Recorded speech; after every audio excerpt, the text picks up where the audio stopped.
Lah hadis yang kedua itulah yang lebih kuat, bahwa sahabat nunggu Nabi sholat isya duduk sampai tertidur. Maka ketika mereka tidur duduk, mereka pun ketika bangun.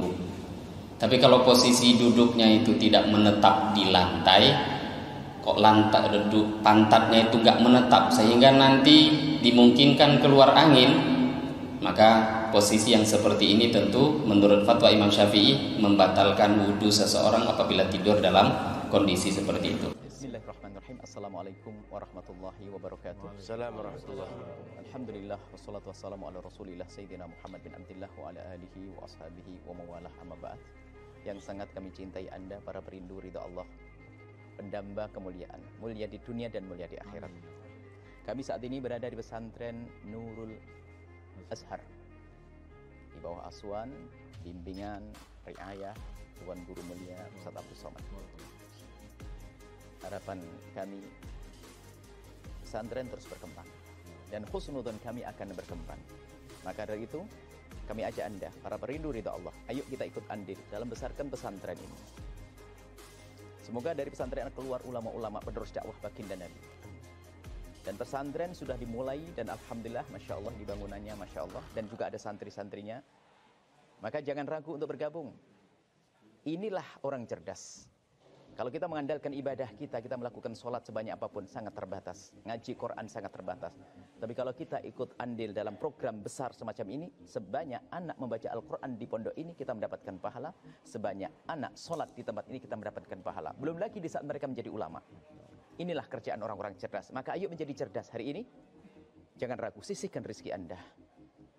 Dan tidak cukup sampai di sini. Ajak orang lain. Kapan Anda mengajak orang lain, Anda mendapatkan pahala biarpun orang itu belum mengikuti ajakan Anda. Ajak sebanyak-banyaknya. Dan di saat Anda mengajak, jangan meremehkan. Mungkin kelihatan orang itu tidak, seolah-olah tidak akan membantu. Ajak saja. Kadang kita suudzon sama orang, mengatakan, oh orang itu tidak akan membantu. Tidak, kita husnudzon, semua orang akan ikut membantu. Maka sebarkan ajakan ini, ajakan kebaikan. Bukan mengajak untuk mengumpul uang untuk Anda, tidak.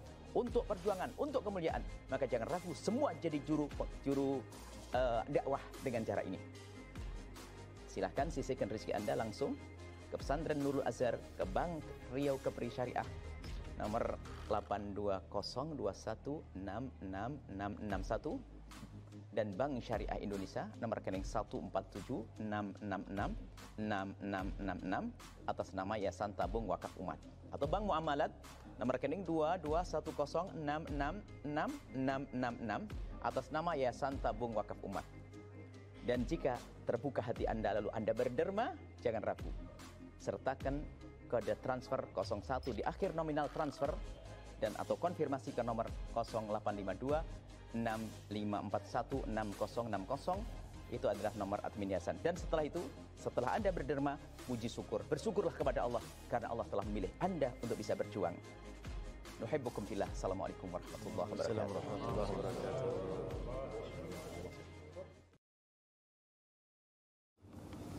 Bismillahirrahmanirrahim.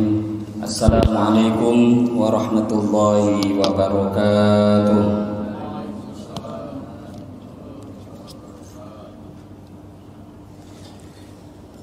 Alhamdulillah. Alhamdulillahil fattahil alim alladzi khalaqal insana fi ahsani taqwim, wa asyhadu an la ilaha illallahul wahidul hakim, wa asyhadu anna sayyidana wa maulana Muhammadan abduhu wa rasuluhu raufur rahim. Allahumma salli wa sallim ala sayyidina Muhammadinil karim al-munzali alaihi wa innaka la'ala khuluqin azim wa ala alihi wa ashabihi alladhina ataw rabbahum biqalbin salim, amma ba'du. Faqad qala Allah subhanahu wa ta'ala fi kitabihil karim ba'da a'udzu billahi minasy syaithanir rajim, walladzina jahadu fina lanahdiyannahum subulana wa innallaha lama'al muhsinin. Shadaqallahul azim. Wa qala an-nabiy sallallahu alaihi wasallam, wadittu anni laqitu ikhwani qalu ya Rasulullah awalaysa nahnu ikhwanuk, qala antum ashabi walakin ikhwani alladhina amanu bi wa lam yarawni, atau kama qala Rasulullah sallallahu alaihi wasallam. Alhamdulillah, hadirin bapak-bapak, ibu-ibu jemaah salat subuh yang dimuliakan Allah Subhanahu wa taala. Pertama dan terutama sekali mari kita bersyukur pada Allah Subhanahu wa taala dengan mengucapkan alhamdulillahirabbil alamin. Bersolawat kita pada Rasulullah sallallahu alaihi wasallam dengan mengucapkan Allahumma shalli ala sayyidina Muhammad wa ala ali sayyidina Muhammad. Hadirin Bapak Ibu jemaah salat subuh yang dimuliakan Allah Subhanahu wa taala. Pertama dan terutama sekali mari kita bersyukur lagi dan lagi pada Allah. Sampai saat ini Allah masih memberikan begitu banyak karunia anugerah pada kita, terutama anugerah iman, Islam, anugerah taat pada Allah Subhanahu wa taala. Maka mari kita syukuri lagi dan lagi semua anugerah yang Allah berikan, terutama anugerah agama, dengan harapan ketika kita bersyukur Allah istiqomahkan kita dalam amal agama. Dengan bersyukur semoga Allah Subhanahu wa taala selalu memberikan taufik pertolongannya kepada kita untuk selalu taat pada Allah. Harapan kita tentu hanya satu, yaitu ketika kita dipanggil oleh Allah dalam keadaan taat pada Allah, dalam keadaan mengamalkan perintahnya Allah Subhanahu wa taala. Amin ya rabbal alamin. Hadirin Bapak Ibu jemaah salat subuh yang dimuliakan Allah Subhanahu wa taala. Pada kesempatan pagi hari ini kita akan melanjutkan kajian kita, membaca beberapa hadis daripada kitab Sunan At-Tirmidzi. Pada kesempatan kali ini kita akan membaca hadis yang ke-77, yaitu babu majaa fil wudu'i minan naum. Bab yang menerangkan tentang hadis-hadis yang datang mengenai keharusannya berwudu minan naumi dikarenakan penyebab tidur. Kita masih dalam abwabut thaharah, bab thaharah. Di hadis-hadis sebelumnya kita sudah mendengarkan beberapa perkara yang membatalkan wudu. Kitab ini kitab hadis, kitab sunan. Kitab sunan dalam istilah hadis adalah kitab yang mengikuti urutan-urutan fikih. Jadi kitab sunan dalam istilah ilmu hadis, kitab yang membahas hadis tapi urutannya mengikuti urutan-urutan fikih.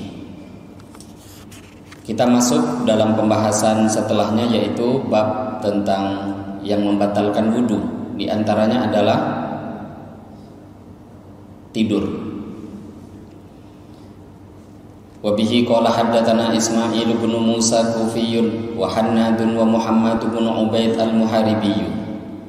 Al-Imam At-Tirmidzi mengatakan telah menceritakan hadis pada kami Ismail ibnu Musa Kufi dan Hannad, begitu juga Muhammad bin Ubaid al-Muharibi.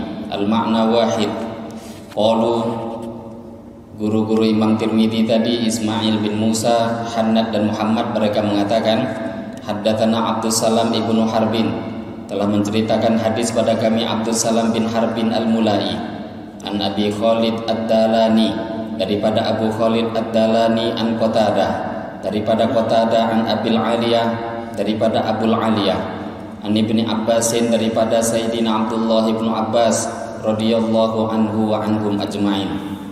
Sayyidina Abdullah ibnu Abbas annahu ra'an nabiyya sallallahu alaihi wasallam nama wa huwa sajid. Sayyidina Abdullah bin Abbas, beliau melihat Nabi tidur wa huwa sajidun, sedangkan Nabi dalam keadaan sujud. Nabi tidur dalam keadaan sujud. Hatta ghatta au nafakha, sehingga keluar suara orang tidur seperti mendengkur, ada nafas yang berbunyi karena orang tidur. Maka Nabi tidur dalam keadaan sujud tadi sampai terdengar suara itu, ya tidur. Tsumma qoma, kemudian Nabi bangkit, yusolli, dan beliau sholat. Nabi tidur, posisinya sujud, kemudian selepas itu bangun dan sholat.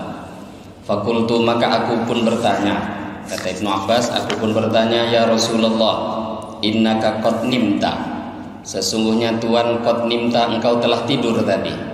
Qala, maka Nabi bersabda, innal wudu'a, sesungguhnya wudu la yajibu, tidaklah wajib, illa alaman kecuali atas orang nama yang dia tidur muttaji'an dalam keadaan berbaring.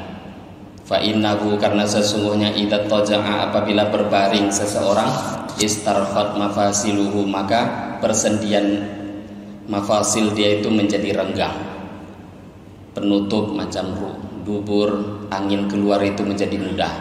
Nabi mengatakan dalam hadis ini yang membatalkan wudu tidur itu kalau baring, karena baring itu persendian jadi longgar. Akhirnya orang-orang pun yang tidur dalam keadaan berbaring itulah yang membatalkan wudu dalam hadis ini. Tapi hadis yang didengar satu. Qala Abu Isa berkata al-Imam At-Tirmidzi wa Abu Khalid ismuhu Yazid ibnu Abdurrahman. Abu Khalid di sini namanya adalah Yazid bin Abdurrahman. Qala wa fil bab an Aisyah. Al-Imam At-Tirmidzi mengatakan dalam bab ini juga diriwayatkan oleh sahabat lain yaitu daripada Sayyidah Aisyah wa Ibnu Mas'ud wa Abi Hurairah, begitu juga oleh sahabat Ibnu Mas'ud dan sahabat Abu Hurairah radhiyallahu taala anhu. Wa bihi qala haddatsana Muhammad ibnu Basyarin qala haddatsana Yahya ibnu Sa'idin an Syu'bah an Qatadah an Anas bin Malik radhiyallahu anhu wa anhum ajma'in qala Sayyidina Anas ibnu Malik radhiyallahu anhu berkata, karena ashabu Rasulillah sallallahu alaihi wasallam. Sahabat Anas bin Malik mengatakan adanya sahabat-sahabat Nabi yanamuna, mereka tidur, thumma yakumuna, kemudian selepas itu mereka bangun, fayusalluna, mereka salat, wala yatawaddauna, dan mereka tidak berwudu. Hadis ini qala Abu Isa berkata Imam Tirmidzi hadza haditsun hasanun sahih. Hadis ini adalah hadis hasan lagi sahih. Waqtalafal ulama, telah ikhtilaf para alim ulama.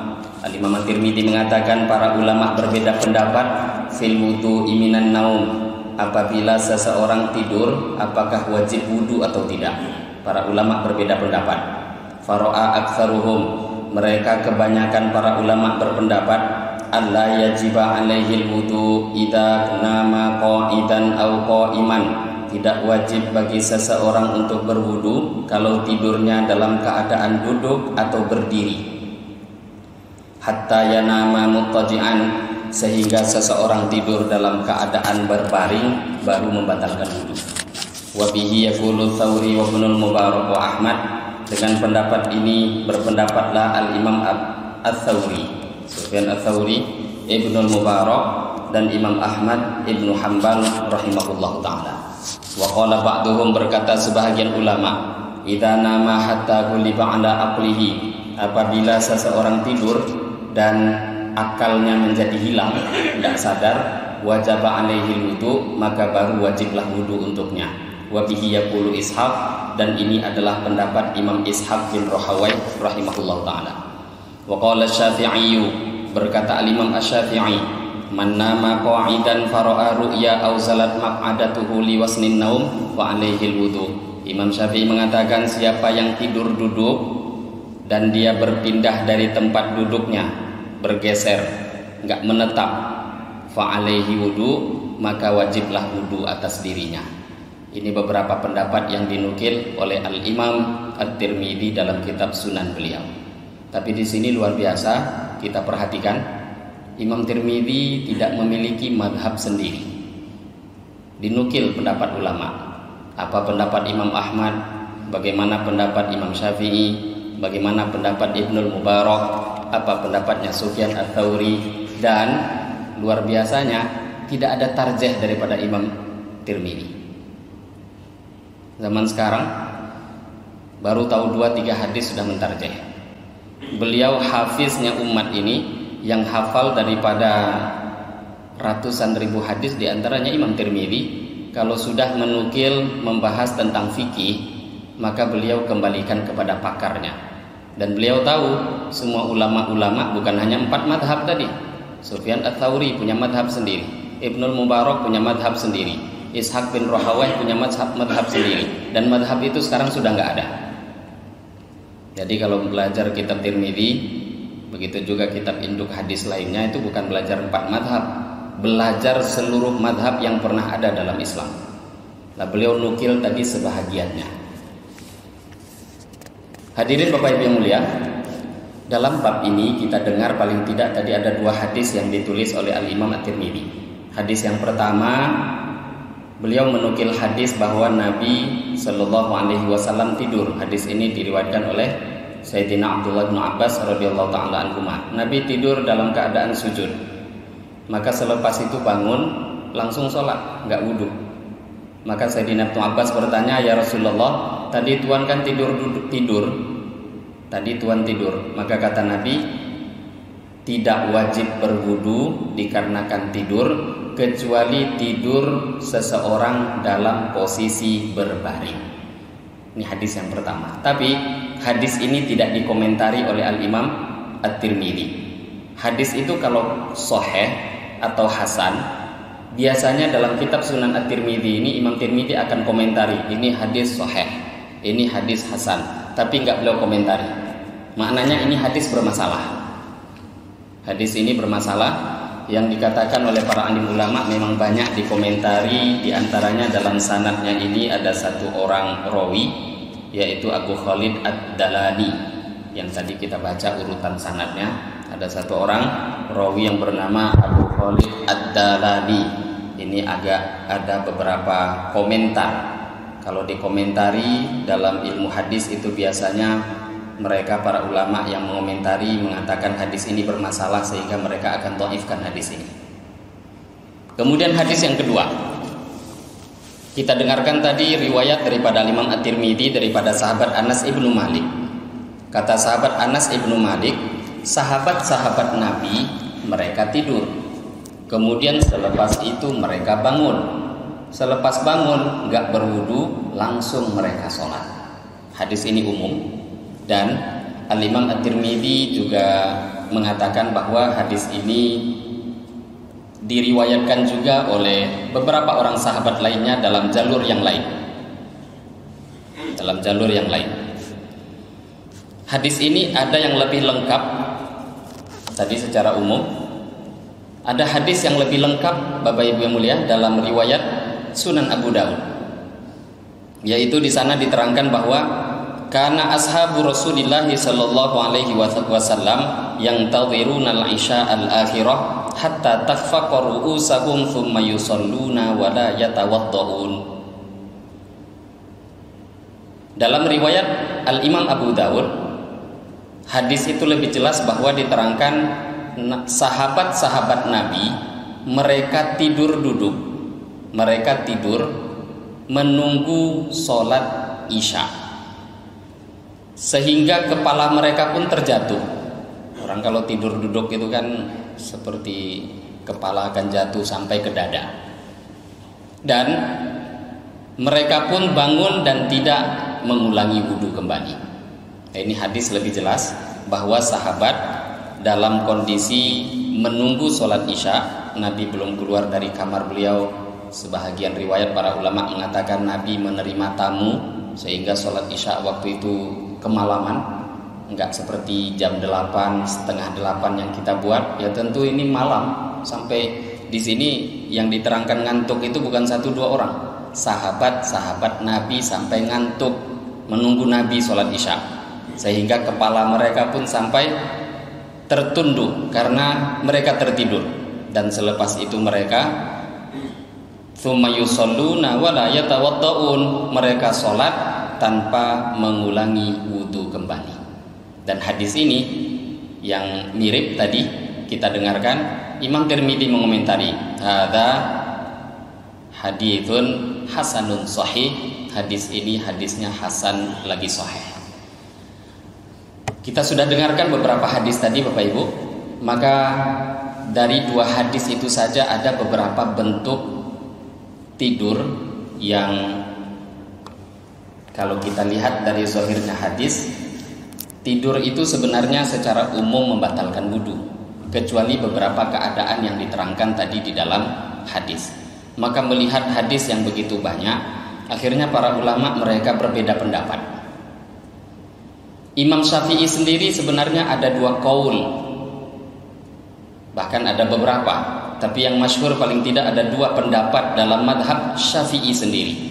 Seperti yang kita tahu, Al-Imam Asy-Syafi'i rahimahullahu ta'ala, beliau ada dua pendapat, ada qaul qadim, ada qaul jadid. Ada pendapat lama beliau ketika di Irak, dan ada fatwa baru ketika beliau sudah pindah ke Mesir sampai beliau wafat di sana.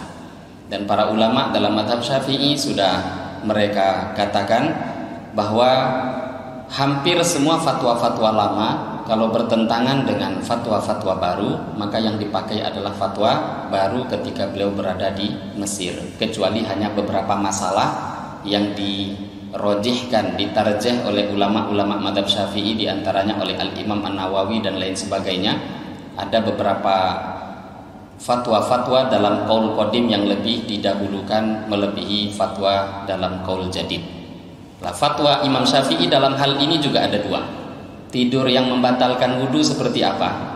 Dalam qaul qadim, fatwa beliau yang lama, Al-Imam Asy-Syafi'i mengatakan bahwa apabila seseorang tidur dalam posisi sholat, dalam posisi bentuk gerakan-gerakan sholat, kita tahu gerakan sholat itu qiyam, berdiri, ada ruku, ada sujud, ada duduk di antara dua sujud, ada tawarruk, ada iftirash. Apapun gerakan-gerakan sholat, entah dia berada di dalam sholat ataupun di luar sholat, kok tidur dengan cara seperti itu, maka tidak membatalkan wudu. Ini fatwa di dalam qaul qadim. Jadi kalau ada orang tidur sambil berdiri, nggak batal menurut fatwa qaul qadim. Tapi ini qaul qadim, secara aturan umum terhapus nanti dengan fatwa kalau ada fatwa baru. Dan fatwa ini sebenarnya bukan fatwa yang sembarangan. Fatwa inilah yang difatwakan dalam madhab Al-Imam Abu Hanifah rahimahullahu ta'ala. Jadi Imam Abu Hanifah, beliau fatwanya yang itu yang terpakai sampai sekarang.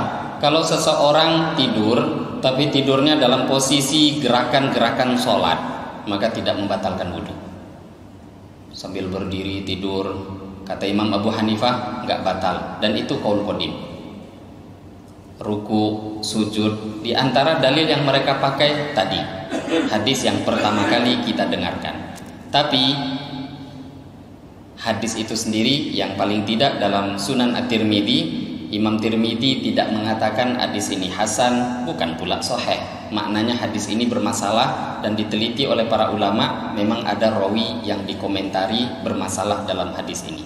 Lah hadis yang kedua itulah yang lebih kuat, bahwa sahabat nunggu Nabi sholat isya duduk sampai tertidur. Maka ketika mereka tidur duduk, mereka pun ketika bangun tidak berwudu dan langsung sholat. Hadis ini yang diambil oleh Al-Imam Asy-Syafi'i di dalam qaul jadid, fatwa yang baru, bahwa apabila seseorang duduk, tidur dalam posisi duduk, tidak membatalkan wudu.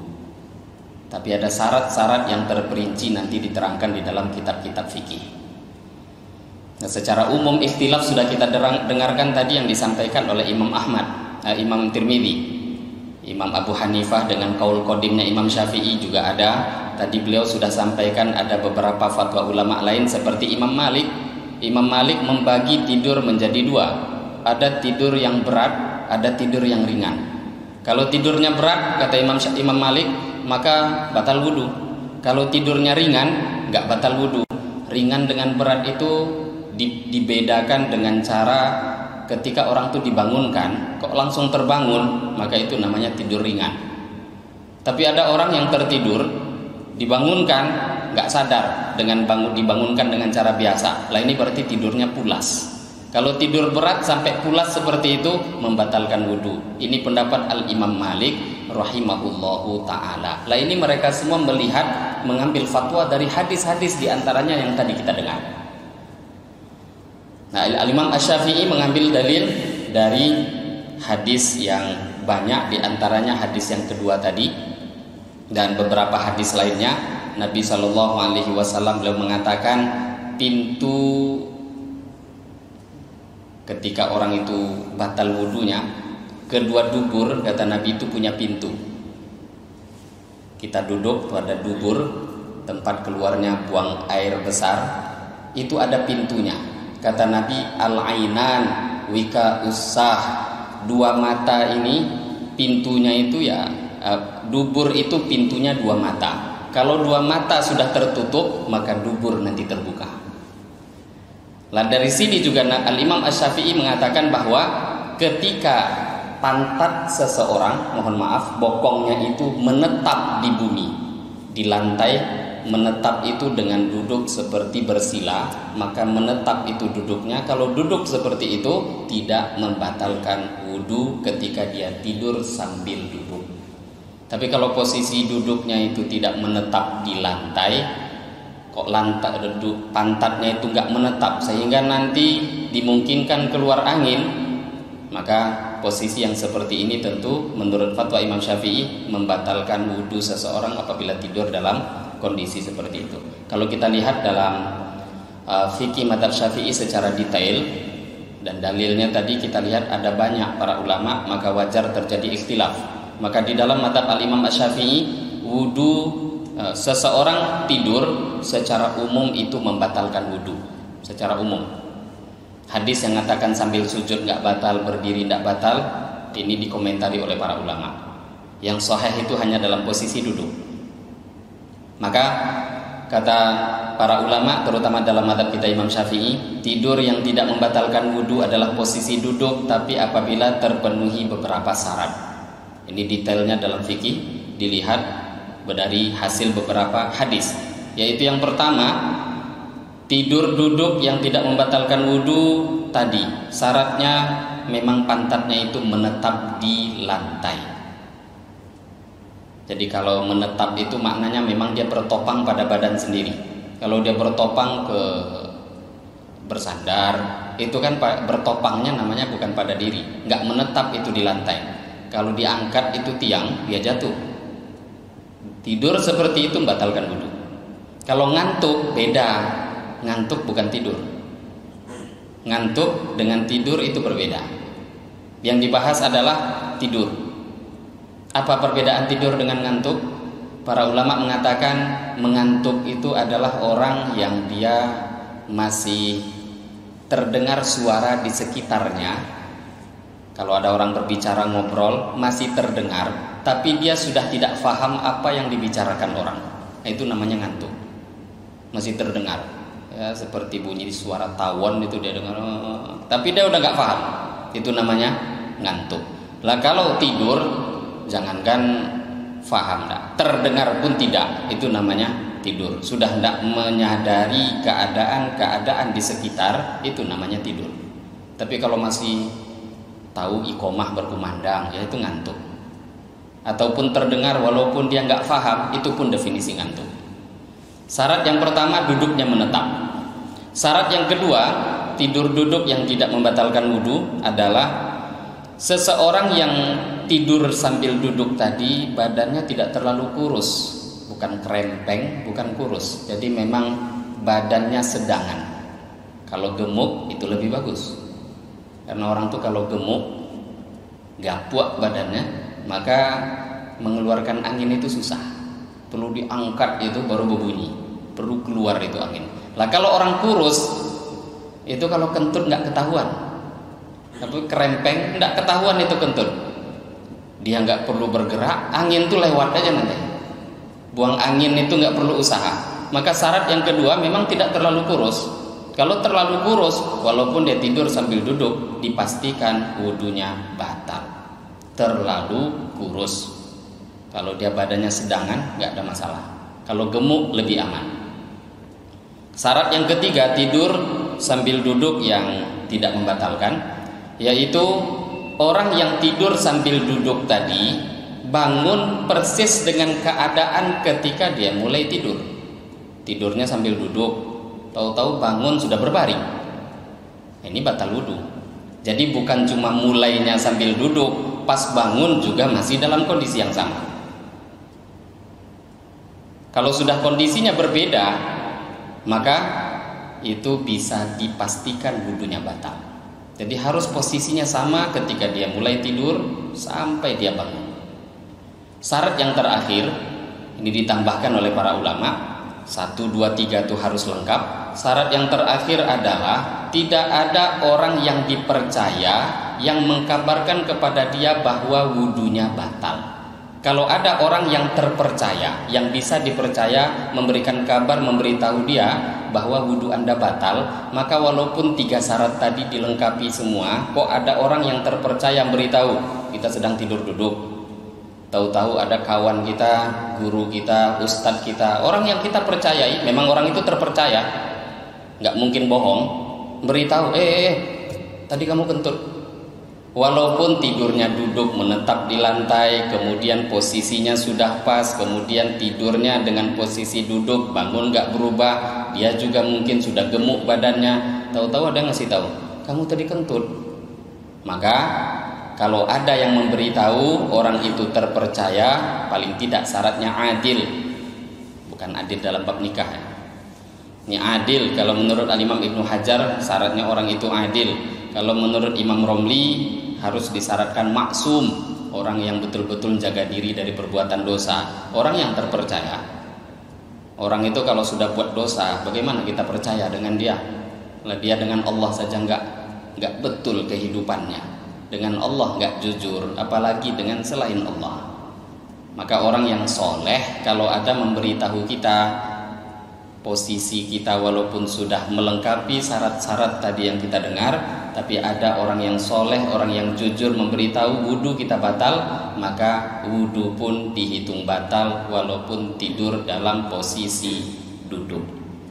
Lah ini perincian di dalam madhab Al-Imam Asy-Syafi'i rahimahullahu ta'ala.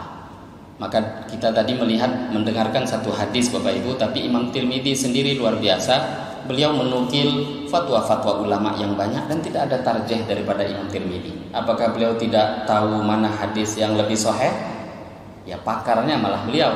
Tapi beliau tetap tahu bahwa mungkin beliau tahu diri nih, bahwa memang bidang-bidang mujtahid mutlak itu tidak semua orang mampu. Maka disebutkan nama-nama mujtahid mutlak, Imam Syafi'i, Imam Ahmad, Ishaq bin Rahawai, dan beberapa ulama lainnya. Itu yang beliau nukil di dalam kitab beliau tentang ikhtilafnya para ulama dalam hal wudu, tidur itu membatalkan wudu dalam posisi apa. Ini diterangkan di akhir hadis yang kita dengarkan. Babu maja fil wudu'i mimma ghayyaratin nar. Hadis setelahnya, bab setelahnya ada 2 bab dalam kitab ini. Setelah bab tadi yang kita dengar, bab yang membatalkan wudu penyebabnya diantaranya tidur. Bab setelahnya ada 2 bab. Bab pertama tentang pembahasan hadis bahwa memakan apapun yang dimasak dengan api membatalkan wudu. Ini bab pertama. Bab yang kedua, Imam Tirmidzi nukilkan lagi hadis dan beliau beri judul bab bahwa memakan makanan yang dimasak dengan api tidak membatalkan wudu. Jadi ada 2 dan ini bertentangan kedua-duanya. Bab yang pertama beliau nukil hadis yang menerangkan tentang kalau seseorang makan minum makanan minuman yang dimasak dengan api batal wudu. Tapi dalam bab kedua beliau nukil makanan minuman yang dimasak dengan api kalau dimakan diminum tidak membatalkan wudu. Ini sebelum kita baca hadisnya, maka kita perlu tahu 2 bab itu nanti.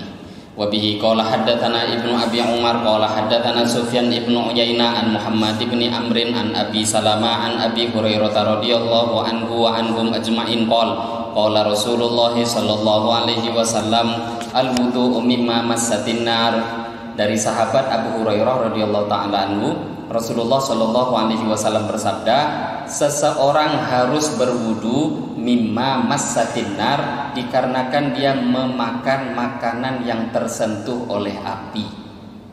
Makanan yang dimasak kok dimakan wajib wudu.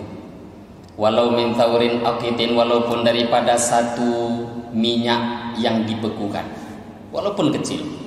Qala faqala lahu Ibnu Abbas, maka berkatalah Ibnu Abbas kepada Abu Hurairah, ya Abu Hurairah, ana tawaddau minad duhni, wahai Abu Hurairah, apakah kita juga harus berwudu dikarenakan minyak yang dimasak?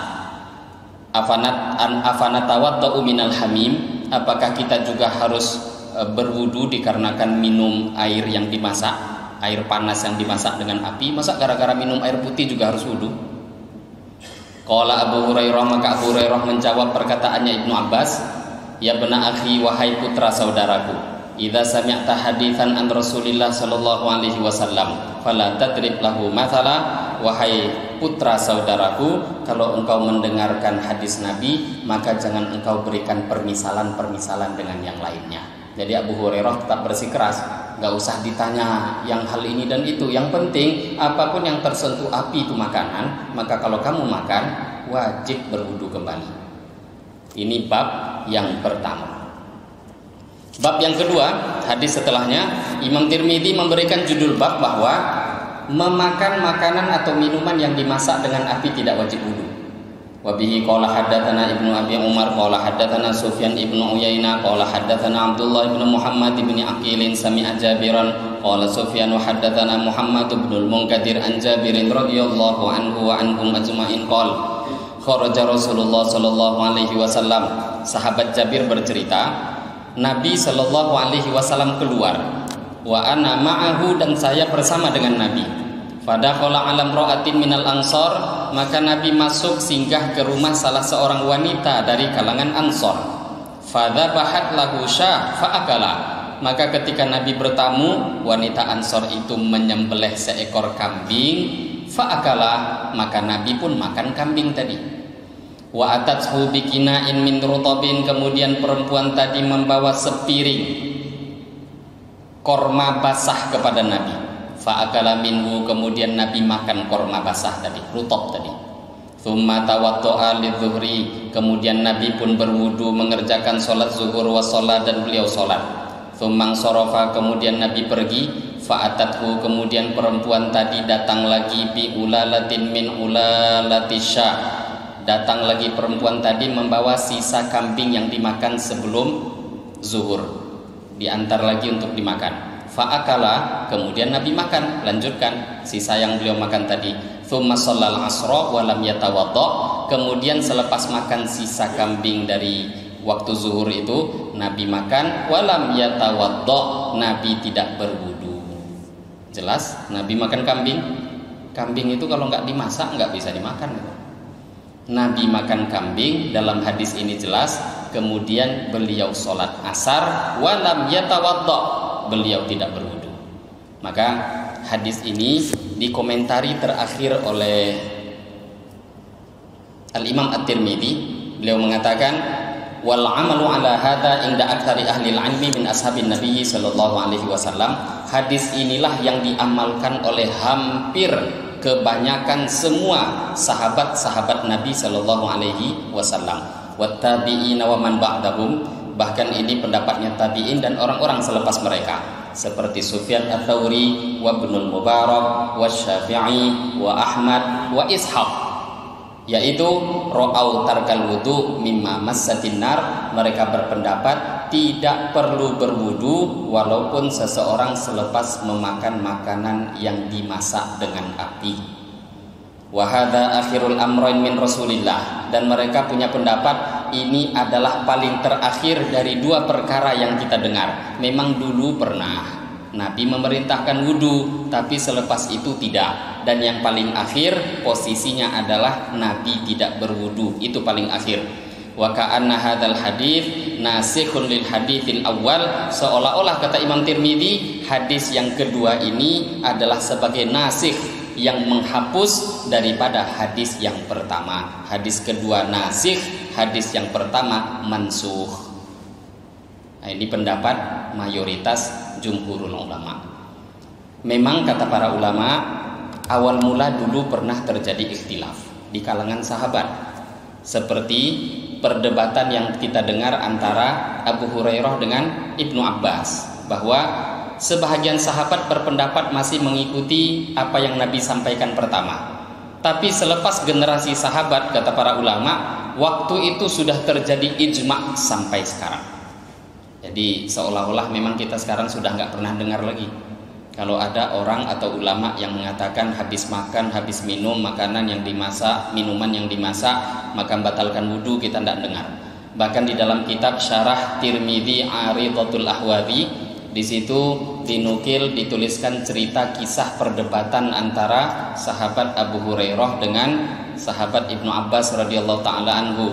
Karena Abu Hurairah radhiyallahu taala anhu, Sayyidina Abu Hurairah, beliau berpendapat kalau makan makanan yang dimasak, minuman yang dimasak, maka membatalkan wudu.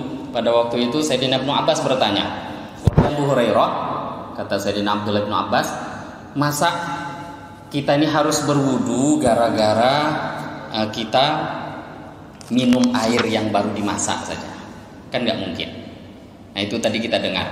Sampai akhirnya beliau pun ya terdiam, karena memang hadis yang terakhir itu adalah menerangkan tentang dihapuskannya kewajiban berwudu daripada disebabkan kita makan atau makanan minuman yang dimasak dengan api. Atau para ulama mengatakan hadis yang menyuruh untuk berwudu itu bisa dijawab dengan beberapa jawaban. Di antaranya tadi, ini bisa jadi hadisnya sudah dihapus, mansukh. Kalau sudah mansukh ya tidak berlaku. Atau yang kedua, seperti yang kita tahu, berwudu itu bisa diartikan dengan mencuci tangan atau mencuci mulut. Ada hadis al-wudu qabla ta'am wal wudu ba'da ta'am.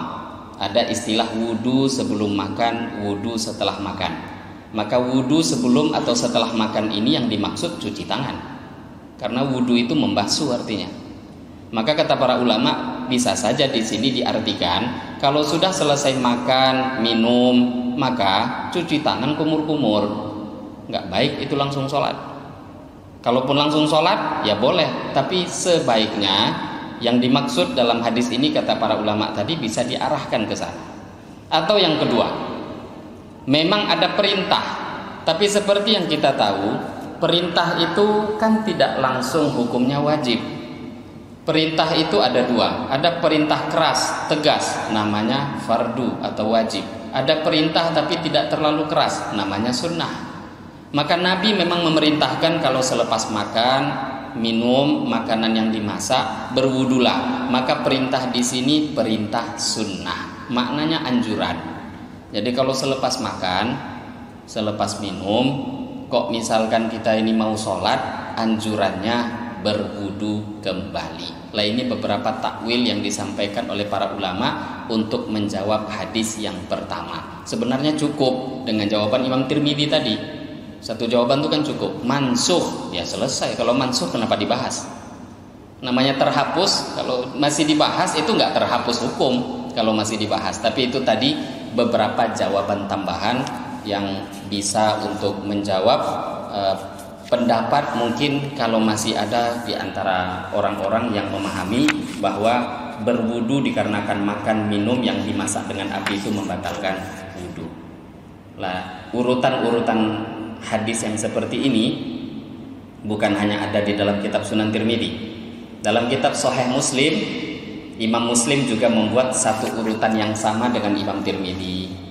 Jadi Imam Muslim juga menulis hadis yang pertama, hadis yang memerintahkan wudu, urutan kedua, hadis yang mengatakan tidak diperintahkan berwudu. Maka kalau ada urutan seperti itu, menunjukkan hadis yang setelahnya biasanya itu menjadi penghapus. Ini mansukh yang hadis yang pertama. Urutan itu pun juga dipakai oleh Al-Imam Muslim dalam kitab Sahih beliau. Nah ini hadirin Bapak Ibu yang bisa kita dengar pada kesempatan pagi hari ini. Beberapa hadis, ada 3 bab dan beberapa hadis yang bisa kita dengar pada pagi hari ini tentang lanjutan kitab Sunan At-Tirmidzi yang menerangkan tentang beberapa hal yang membatalkan wudu. Mungkin sebelum kita tutup, ada pertanyaan, diskusi, silahkan. Dipersilahkan, mungkin ada tanya jawab mengenai hadis-hadis yang kita dengar. Ada pertanyaan?